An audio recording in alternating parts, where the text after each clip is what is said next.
अनेकांच्या पोटातील ओठावर येणाऱ्या गुपितांची बिनधास्त मांडणी करणारं बातमीपत्र। मुंबईच्या कानाकोपऱ्यामध्ये ही हिंदूंची मुंबई आहे आणि इकडल्या राहणाऱ्या हिंदू समाजावर जे विविध अतिक्रमण होत आहेत लँड जिहाद आणि लव्ह जिहाद नावाने, आणि आम्ही हे सगळे विषय पुराव्यासहित मांडतोय। कोर्टाची ऑर्डर आहेत, आमची अपेक्षा आहे संबंधित महापालिका आणि म्हाडाच्या अधिकाऱ्यांनी हायकोर्ट ऑर्डर पाळावं। या सगळ्या विषयावर जनजागृती झाली पाहिजे, हिंदू समाज एकवटला पाहिजे आणि सकल हिंदू समाज म्हणून आम्ही याची दखल घेतो। अशा पद्धतीचा तुम्ही कोणतरी त्यांचा धर्मगुरू आणाल जो सनातन हिंदू धर्माला आव्हान देत आहे, धमकी देत आहे, तर आम्ही काय गप्प बसायचं का? हे तर फक्त 1% हिंदू आज मोर्चाच्या ठिकाणी निघालेत। उद्या जर बहुसंख्य समाज हिंदू रस्त्यावर आला तर जिहादी विचारांचा जो काही समाज आहे तो जरा पण शिल्लक राहणार नाही, एवढी ताकद इकडे हिंदू समाजामध्ये आहे। महाविकास आघाडीच्या वेळी त्यांची संधी नव्हती, कारण ते जिहादांना वाचवणार होतं। त्यांच्यात काही त्रुटी आहेत, त्यांचा अभ्यास चालू आहे, कारण जर उद्या कायदा आणला तर त्याच्यामध्ये कोणत्या त्रुटी राहील आणि जर त्याचा कोणी फायदा घेत बसलं तर नुकसान हिंदू समाजाचं होणार आहे। ऐतिहासिक गोष्टी ह्या नरेंद्र मोदी साहेबांच्या कारकिर्दीमध्ये होत आहेत, बरोबर। तसं त्या समान नागरी कायदा पण नरेंद्र मोदी साहेबांच्याच कारकिर्दीमध्ये होईल असं माझा ठाम विश्वास आहे। एका वाट चालले नाही पाहिजे असं आपल्याला वाटतं का? हा, एका देशात 2 कायदे नक्कीच नाही चाललं पाहिजे ना। कोण चालून देणारच नाही। कुठल्या देशामध्ये चालतात तुम्ही सांगा? पाकिस्तान मध्ये चालतात का? नाही। पाकिस्तान मध्ये जाऊन विचारा की तुम्ही डॉक्टर बाबासाहेब आंबेडकरांचं संविधान पाळाल का? अगर ते पाळत नसेल तर आम्ही शरिया कायदा का पाळावा? बरोबर, असा मुद्दा आहे। आमच्या सरकारच्या विरोधात नाहीये। तुझा अभ्यास थोडा कमी आहे, तोकडा आहे। मी माझ्या हिंदू समाजाला जागृत करतोय आणि हिंदू समाजाला आज आत्मविश्वास आहे की आपल्या हक्काचं, आपलं विचाराचं हिंदुत्ववादी सरकार आहे, म्हणून आम्ही आमचा आवाज उचलू शकतो। महाविकास आघाडीच्या वेळी तशी संधी नव्हती, कारण का ते जिहाद्यांना वाचवणारं सरकार होतं, हे हिंदूंना संरक्षण देणारं सरकार आहे। आणि जशी आपल्या सगळ्यांची अपेक्षा आहे की आपल्याकडे कडक लव जिहाद धर्मांतर विरोधी कायदा आला पाहिजे। आम्हीही त्याच्यामध्ये स्पेशल मॅरेज ऍक्टचा अभ्यास करतोय, त्याच्यातल्या काही त्रुटी आहेत त्याचा अभ्यास करतोय, कारण उद्या कायदा आणल्यानंतर त्याचा अगर कोणी त्याच्यामध्ये कुठली त्रुटी राहिली आणि त्याचा अगर कोण गैरफायदा घेत बसला तर नुकसान हिंदू समाजातच होणार आहे। म्हणून थोडं तुम्ही संयम ठेवा, लवकरच ह्या बाबतीची मोठी घोषणा आपल्या राज्यामध्ये होईल।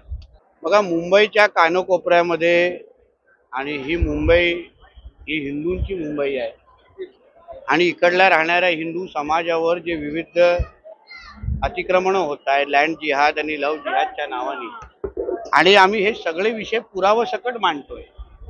आम्हाला कोणावर कुठले हवेत आरोप करायचे नाहीयेत, पण जे जे विषय आम्ही मांडतोय ते सगळे पुरावे सकट आहेत।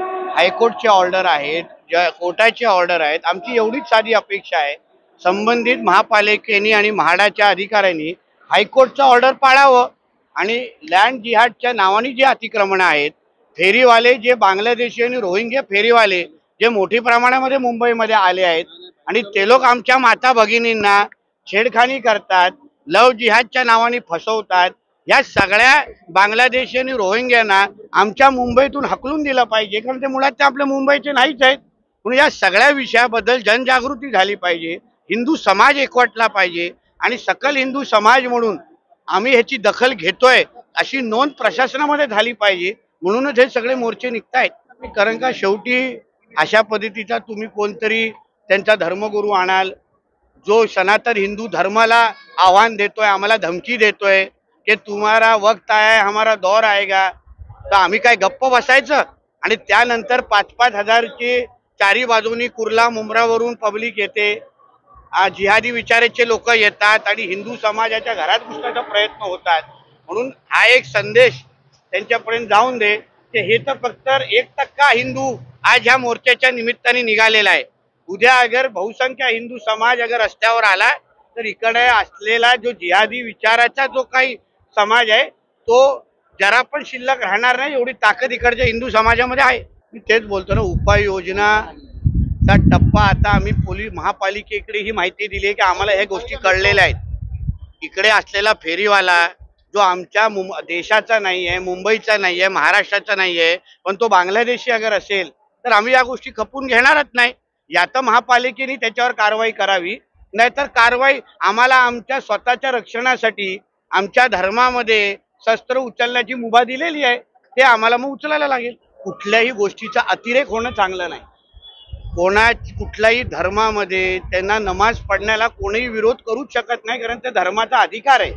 पण तुम्ही अतिरेक करत असाल रस्त्यावर उतरून अगर तुम्ही ह्या पद्धतीच्या गोष्टी करत असाल तर ह्याचा विरोध करायलाच पाहिजे ना. तिकडच्या पोलीस अधिकाऱ्यांनी अगर त्या बाबतीची हिंमत दाखवली तर त्याचं कौतुकच करायला पाहिजे.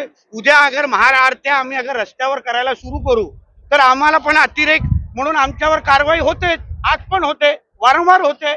मग तीच कारवाई अगर कुठल्या आमच्या पोलीस अधिकाऱ्यांनी केली असेल, दिल्लीतलं केली असेल, तर त्याचं कौतुक आम्ही करणारच. कारण हा देश एक हिंदू राष्ट्र आहे. हिंदू राष्ट्र म्हणून अगर आपल्या ह्या देशामध्ये हिंदूंची संख्या अगर साबूत ठेवायची असेल तर आपल्याला आपल्या विचाराचे आणि आपल्या समाजाचे धर्माचे अगर खासदार लोकप्रतिनिधी अगर निवडून दिले तर ते आपलं रक्षण निश्चित पद्धतीने करतील, हा विचार मी मांडलेला आहे.